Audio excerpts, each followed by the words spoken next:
మీరు చాలా వరకు అంటారు, ఈ సాధన, ఈ ఆధ్యాత్మిక మార్గంలో ఎవరైనా ముందుకు వెళ్ళిన తర్వాత, ఒక స్థాయికి చేరుకున్న తర్వాత వాళ్ళ గోల్ ఏముంటదంటే ఆత్మదర్శనం అంటారు. Okay sir.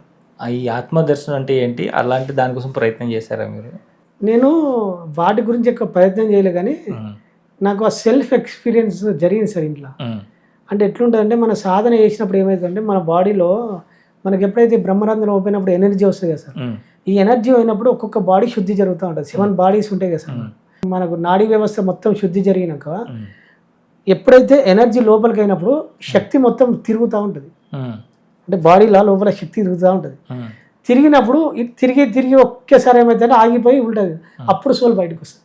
హ్మ్. నాకు అట్లా వచ్చినాయి కానీ నేను అంత జాగృతిలో లేను. ఇంకా ఆ డెప్త్లో నేను అంత సాధన చేయలే. హ్మ్. వస్తుంది ఆ శక్తి బాడీ రెండుగా విడిపోతుంది. హ్మ్. విడిపోయి ఒకసారి బయటకు వచ్చేస్తుంది. హ్మ్. వచ్చిపోయినప్పుడు అనిపిస్తుంది ఇది నేనేనా అని అనిపిస్తుంది. హ్మ్. కానీ దాని మీద నాకు ఇప్పుడు మాటలతోటి ఎక్స్ప్లెయిన్ చేయలేదు సార్. హ్మ్.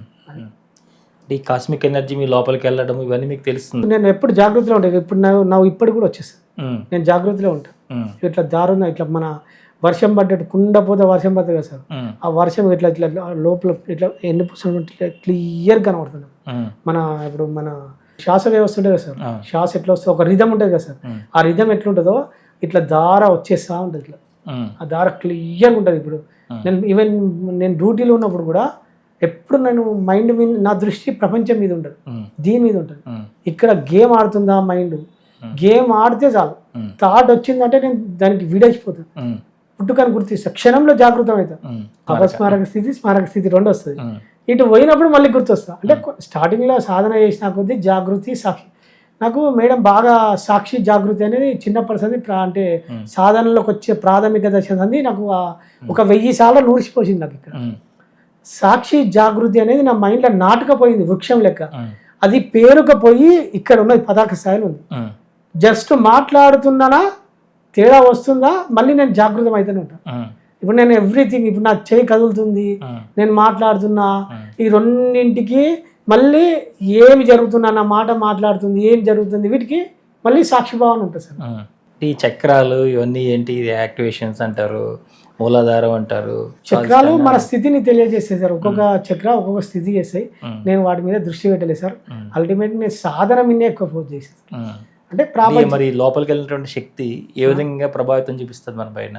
మనకు ఒక్కొక్క చక్ర శుద్ధి జరుగుతుంది సార్. మరి మీ లోపలికి వెళ్ళింది మీకు చేయట్లేదా మరి? శుద్ధి జరుగుతుంది. శుద్ధి అయితేనే కదా సార్ జ్ఞానం వికసిస్తుంది. శుద్ధి జరగని మనకి జ్ఞానం రానే రాదు, అసాధ్యం అది. జ్ఞానం వచ్చింది అంటే మీరు ఒక్కొక్క స్థితి చక్ర శుద్ధి జరిగి పైకి వస్తేనే కదా. ఇప్పుడు నేను మాట్లాడేది విశుద్ధి ఆజ్ఞ చక్ర స్థాయిలో ఉండే వ్యక్తులు, శాస్త్రాలలో మొత్తం వ్యవస్థను అంతా సమూలంగా చూసే వ్యక్తులు. ఇప్పుడు నేను ఆజ్ఞా స్థితిలో ఉన్నా అని అనుకుంటున్నాను. నేను అంటే నేను ఏ స్థితిలో ఉన్నది తెలియజేస్తాయి. ప్రాపంచిక వ్యక్తులేమో కింది 3 స్థాయిలో ఉంటారు. ఎప్పుడన్నా విశుద్ధి ఆజ్ఞా చక్రాలలో ఉన్నారో వాళ్ళు ఆధ్యాత్మిక స్థానంలో ఒక మెట్టులో ఉన్నారో అనుకోవచ్చు. అట్లా మీరు విపాసనకి వెళ్ళారు, ఇంకోటి ఇవన్నీ చెప్తుంటారు కదా. కానీ మీరు చెప్పేటటువంటి సాక్షి సాధన ఏదైతే ఉందో ఇది రమణ మహర్షి వాళ్ళది కదా. అంటే నేను అవన్నీ వెళ్ళి ఇటు సింక్ అయ్యింది సార్. రమణ మహర్షి అనేది నాకు తెలియకుండానే సిద్ధి జరిగింది. నేను ఆధ్యాత్మిక సంస్థలన్నీ తిరిగిన సార్. ఇవి ఒక్కటి తిరగలే. నేను విపස්සన పోయినా, సాధన చేసిన, మళ్ళీ ఇప్పుడు న్యూటన్ సార్ ఉన్నాడు అక్కడ పోయి నేర్చుకున్నా, ఓషో ఆశ్రమాలు వేసుకున్నా, ఈవెన్ పిఎస్ఎస్ఏ మూవ్మెంట్లో నేర్చుకున్నా. ఎక్కడ ఆధ్యాత్మిక గురువులు ఉన్నారు, ఆధ్యాత్మిక సంస్థలు ఎక్కువ. ఇప్పుడు కర్ణా మెడిటేషన్ ఉంది, ఓం శాంతి ఉంది, అవి కూడా పోయినా సార్. అంటే వాళ్ళు ఏం చేస్తారు ఫస్ట్ ఇప్పుడు మనం తెలుసుకున్నాం కదా సార్, శ్రవణం మననం. అంటే నేను వీటి మీద అవగాహన వచ్చినాక అన్ని తిరిగినా సార్. తిరిగి ఎవరు ఏం చెప్తుర్రు, ఏం కథ, అది ఎట్లా సిద్ధించుకోవాలి అనే దాని మీద ఫస్ట్ సొసైటీలు అన్నీ తిరిగినాం. తెలిసిన తర్వాత ఎక్కడ సాధన చేస్తే బాగుంటుంది అనే ఒక అవగాహన వచ్చినప్పుడు కొన్ని ప్రకృతి కేంద్రాలు ఉంటాయి కదా సార్. ఇప్పుడు రమణ మహర్షి ఉన్నాడు, అరుణాచలంలో సాధన చేస్తే తొందరగా పీక్ వెళ్ళిపోతామని ఒక అవగాహన ఉంటుంది. సో నేను రమణ మహర్షి అరుణాచలం పోయినప్పుడు నాకు రమణ మహర్షి కనెక్ట్ అయ్యిండు. అక్కడ పోయి సాధన చేసిన కొద్ది రోజులు బెంగళూరులో పిరమిడ్ వ్యాలీ అక్కడ సాధన చేసిన. కొద్ది రోజులు మా దగ్గర సిద్ధుల గుట్ట ఉంటుంది, ఆ టెంపుల్ గుట్ట ఉంటుంది, ఎవరు తెలియకుండా పోయి అక్కడ గుట్ట మీద పోయి నైట్ మొత్తం మెడిటేషన్ చేసేది. ఇక్కడ శంబాలా ఉంటుంది కదా సార్, శంబాలా పోయి శంబాలా సాధన చేసేది. అంటే నేను ప్రకృతి ఒడిలో ఎక్కువ తిరిగి ఆ నైట్ రాత్రుల్లో మొత్తం ఆ సాధన చేసి అలవాటు చేసుకున్నాను. అట్లా చేయడం వల్ల నేను అరుణాచలం పోయినప్పుడు నాకు అట్లా సిద్ధించింది. మనకి తెలియకుండానే ఎంతోమంది మాస్టర్స్ మనల్ని నడిపిస్తుంటారు సూక్ష్మంగా అని అంటుంటారు కదా, అవును సార్. అట్లాంటి అనుభూతులు ఏమైనా జరిగినాయి మీకు అనుభవాలు? ప్రత్యేకంగా వాళ్ళ ప్రజెన్స్ అనేది నేను పసిగట్టలేకపోయాను. ఉమ్, నడిపిస్తారు అనే అవగాహన ఉన్నది. కాకపోతే ఇప్పుడు నేను అరుణాచలం పోయినా. ఉమ్, ఎందుకు పోయినా సార్, వాళ్ళు ఎక్కడో స్పృహ కలిగిస్తే తప్ప నేను అక్కడ పోలేను. ఉమ్. నాకు ఆ స్పృహ ఎట్లా వచ్చింది సార్? ఆ. స్పృహ వెనుక వాళ్ళు ఉంటారు. వాళ్ళు ఇది మన ఇద్దరు మాట్లాడుకున్నది నిజమేనా?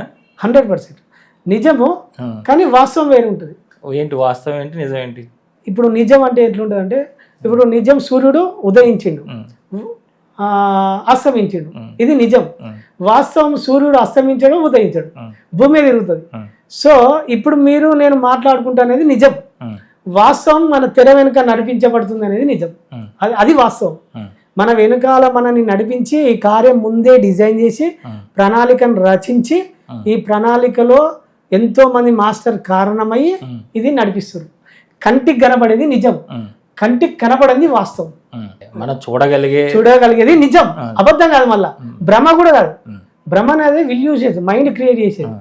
నిజం ఇది, ఉమ్, కానీ నిజం వెనుక వాస్తవం ఉంటుంది. ఉమ్. ఇగో ఈ అవగాహన వచ్చింది సార్ నాకు. ఉమ్, అట్లా వాస్తవం మీద దృష్టి పెడితే నిజం అర్థమవుతుంది మనకు. ఆ. సో మనం నిజం మీద దృష్టి ఉంటే వాస్తవం అర్థం కాదు. అవునండి, అట్లా ఎప్పుడు కానీ సూర్యుడు తన ప్లేస్లో అట్లే ఉంటాడు. ఆయన అదే. భూమే తిరుగుతుంది. ఉమ్, ఇగో ఈ సత్యాన్ని మనం అర్థం చేసుకోవాలి. ఉమ్, అర్థం చేసుకున్నప్పుడు ఈ కార్యకారణ సంబంధాలు అనే తెర వెనుక ఏమున్నదో అర్థమవుతుంది మనకు. ఉమ్, సో నేను దీని మీద అవగాహన ఉన్నా సార్ నాకు. ఉమ్, కాకపోతే ఇంకా దానిలో ఆ పూర్ణత్వం పొందలేదు. ఉమ్, తెలుసుకుంటున్నా, ఆ ప్రయత్నంలో ఆ మార్గంలో ఉన్నా. ఉమ్, సో పరమ గురువులు నా వెనుక ఉన్నారు, మనం నడిపిస్తారు, ఉమ్, అందరి వెనుక ఉంటారు.